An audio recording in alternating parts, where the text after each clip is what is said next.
Почитувани гледачи, се наоѓаме во просториите на семинар на Љубљана Скопје, а денешен наш соговорник е Кирил Хаџимицов, специјалист по земјоделски науки. Денешна наша тема ќе биде нејзиното величество трева, односно растението без кое не може да се замисли ниту една модерна градина. Знаеме дека скоро секоја градина, основната, базата на една градина е тревата, а сега Кирил, значи, ќе ни објасни нешто повеќе во основа околу оваа проблематика. Вака, тревата, согласен дека нема убава градина без неа. Одамна престана да биде едно растение. Сега трева е група од растенија кои слично изгледаат и ако се добро одбрани и ако добар домаќин се грижи за нив, треба да направат убав зелен тепих во дворот. Што е основата за тој тепих? Кој е главното растение, кој го прави тој тепих од таа групација, значи, на растенија? Пред 30 на години да имаш тревник, значеше да имаш англиска трева или лолиум перене, кој живееше 4,5 години, после тоа требаше да се прекопа, да се сее ново. Веќе одамна, наместо обична англиска трева, се практикуваат тревни смеси. И од тогаш тревата веќе не е растение, туку е група од растенија составена од 5-6 видови на треви, без кои не може да се направи добар тревник. Значи, кога разговараме за оваа проблематика, ние, иако ја гледаме тревната површина и мислиме дека тоа е уствари едно растение, значи се работи за групација од повеќе растенија. Значи, се согласувам со тоа дека многу од нас и многу од нашите гледачи никогаш не се загледале убаво во тревата и никогаш не ги загледале тие ситни ливчиња, дека во нив фактички има неколку сорти. Што во врска со тоа? Има неколку видови, не сорти. И да се загледаат, тревите доста личат едни на друга. Понашто е битно. Не е само дека во еден момент можеш да распознаеш, да детерминираш 2, 3, 4 различни латински имиња во она што го викаме тревник. Туку во еден исти тревник, во различни месеци од годината, се менува составот на она што доминира. Некои треви поднесуваат летни жештини подобро од некои други, некои поднесуваат зимски студ подобро од некои други. Така да еден исти тревник под лупа гледан во различни месеци има различен состав. Значи, и така треба да изгледа добар тревник. Значи, тајната на еден добар тревник е комбинацијата на семињата што ќе бидат насадени на тој тревник. Значи, на тревното семе, комбинација од повеќе тревни семиња, кои на крај ќе направат да тревата ги издржи тие временски услови, или како што викате, во летните месеци некои повеќе издржуваат, некои во зимните месеци. Што е најбитно? Значи, најбитна е комбинацијата. Што понатаму со таа комбинација? Што се случува? Најбитно е човек што сака да подигне тревник, точно да знае што сака. Прво, да знае која ќе биде намената на тревникот, дали ќе се работи за украсен тревник, забранет за газење, дали ќе се работи за површина во која ќе се поминува доста време, која нема да биде забрането газење, дали ќе се работи за некоја јавна површина, за која треба да се одбере нешто по-издржливо. Само една работа е побитна од изборот на составот на тревната смеса. Нема добар тревник без добар домаќин. Околу видовите. Не само што ги има десетина видови на трева кои се потребни да се направи добра тревна смеса. Треба да се внимава и на сортите во поединиот вид. Англиската трева, која до пред 20 на години беше единствено достапна на нашето поднебие, и понатаму е незаобиколна ставка во било кој состав. Лолиум перене или англиската трева има своји квалитети без кои тревник не може. Има проблеми во текот на зимата, но тогаш никој не ги загледува тревниците.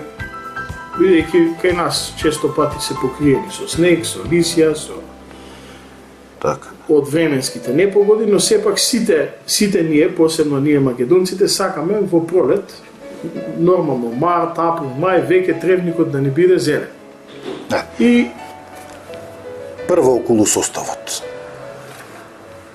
Обичните луѓе тешко се снаоѓаат со латинските имења и она што им е понудено како декларација со состав да го прочитаат, да го разберат и да одберат што е најдобро за нив.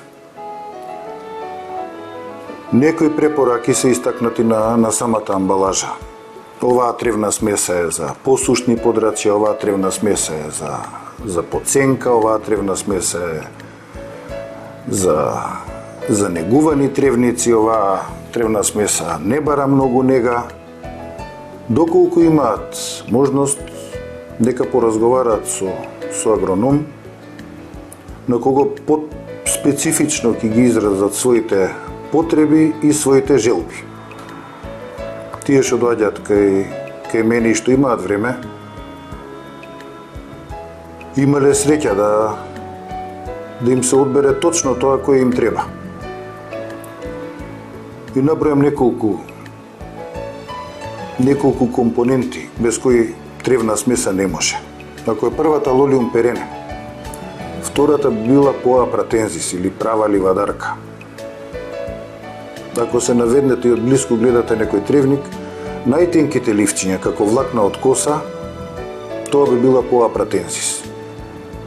Да беше Македонија 1000-2000 километри посеверно, ќе можевме да правиме тревници и само со поа пратензис, бидејќи е преубава, но со македонското лето тешко се снаоѓа. И ако гледаме македонски тревник со поа пратензис во составот во мај месец, ја има прилично, во јули и во август скоро да ја нема. И повторно во декември, јануар, февруар, повеќето од тревникот е само поа пратензис, затоа што на сите други им студи. Би ја спомнал и фестука, како трева, со своите подвидови фестука рубра, фестука рондинација, фестука рубра, фестука рубра трихофила, кој е некое сврзно ткиво помеѓу лолиум перене и поа пратензис. Иако по латинското име сите овие фестуки личат на слични, една од друга многу се разликуваат. Најсушо отпорната трева употреблива за дворови за градени е фестука рондинација. Читав некаде дека доколку би ги снимало луѓево од планетата, многу години после тоа од животинскиот свет ќе има инсекти, од растителниот свет ќе остане фестука рондинација. Значи тоа е исклучително издржливо растение, отпорно на повеќе не е толку убаво како поа пратензис, меѓутоа баш како негова спротивност. Кога поа пратензис се топи од македонското лето, фестука рондинација ужива. И обратно. Сите имаат некои своји предности, некои своји мани, имаат многу своји карактеристики со кои тој што ги прави смесите треба внимателно да се однесува, да се направи смеса од 2, 3, 5, 7 компоненти. Секој од тие компоненти има десетици, 20 сорти од себе. Треба да се обрати внимание на нијансата на зелена боја, која секој од нив ја има. Значи на колоритот треба да се внимава. Да, не знам, направиме тревна смеса во која има 30% лолиум перене, 20% поапратензис, 30% фестука рубра и 20% фестука рондинација. Внимателен производител ќе одбере сорти од овие работи кои имаат иста нијанса на зелена боја. Што мислите, дали во Македонија на пазарот имаме добра понуда на тревни семиња, квалитетни тревни семиња? 20 години наназад има одлична понуда на тревни семиња. Да бевме ние како Македонија толку напред со сите други работи како што сме со понудата на тревни семиња, ќе беше подобро. Околу ова изборот на тревно семе. Добар тревник треба да трае колку една кола. Колку еден добар автомобил, значи треба да трае и еден добар тревник. Лесно се сее првиот пат. Лесно. Откако ќе се направат сите земјишни работи, самото сење не е нешто најтешко. Изборот на семе што ќе се употреби, количината на семе која ќе се употреби, е нешто за кое некој 7 години ќе се кае. Дали се согласувате дека на оние нели кути, независно од кој бренд се, нели пишува за 20 на, да речеме, пола килограм тревно семе за 20 или 25 квадратни метри. Дали се согласувате дека секогаш се во право производителите со нели количината која треба да се распореди на една површина? Дали мислите дека тоа е така или тоа се рекламни трикови? Во големите фирми, а големи фирми прават добри треви, има агрономи, стручњаци за треви кои знаат да направат добра смеса, но исто така има и вработени во маркетингот на фирмите кои мора да направат амбалажа привлечна за око и да напишат некои бројки кои ќе направат тревата достапна до што поголем круг на луѓе. Јас лично не се согласувам со бројките што се истакнати на било која амбалажа. 1 кило за 40, 1 кило за 50 квадрати, пола кило за 20, за 30 квадрати.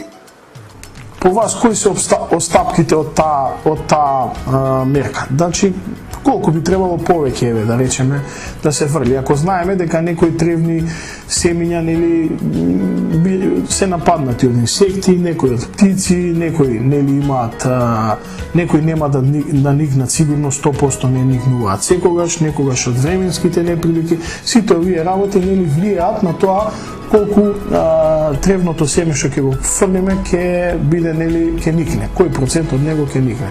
Например, еве за еден 100 квадратен тревник.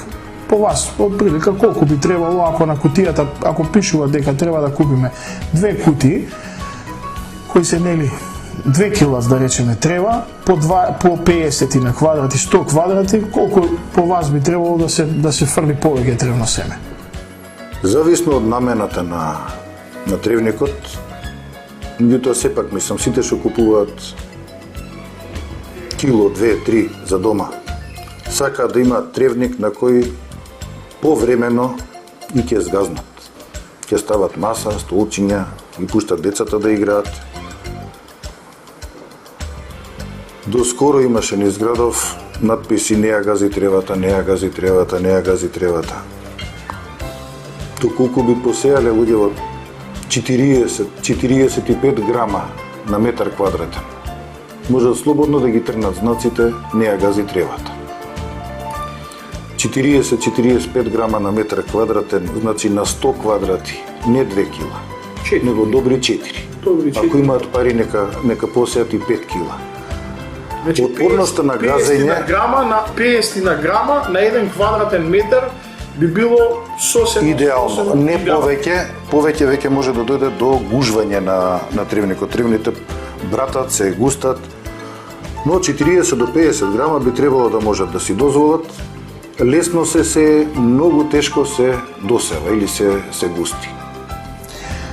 Јас мислам дека доволно ги запознавме нашите гледачи овој пат. Се надевам дека оваа рубрика ќе им се допадне, бидејќи имаме големи проблематики кога се тревниците во прашање, посебно овде во Македонија, и се надеваме дека и во идните емисии, кога ќе имаме совети за трева, ќе оние што сакаат да имаат убави тревници, ќе ги слушаат внимателно нашите совети и мислам дека веќе од следната сезона, гледајќи ги овие прилози, ќе имаме една поголема култура за садење трева, ќе се запознаеме повеќе со тревните семиња и мислам дека ќе придонесеме за позелена Македонија. Ми беше драго што и мило што се учествувавте во оваа емисија на Гарден Клуб и што вака професионално ни објаснивте некои работи. Гледај Гарден Клуб за доброто на твојата градина.